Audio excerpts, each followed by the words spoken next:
As a number 9, we have a lot of ego. We always want to think that we're the best. And during the spring and the off season, I was at a point now where I was trying to actually become a starter and prove my point that I can be the main. Spring of your sophomore, junior, senior?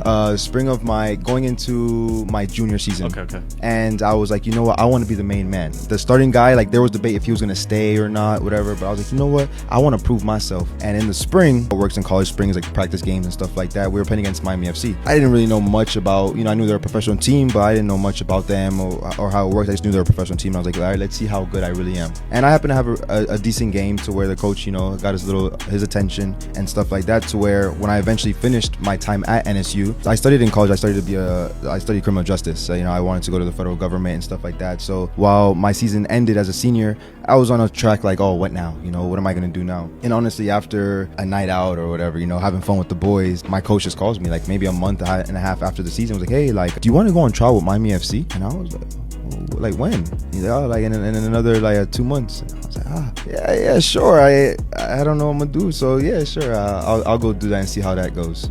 So and then when I got there, yeah, it was another big culture shock again. So.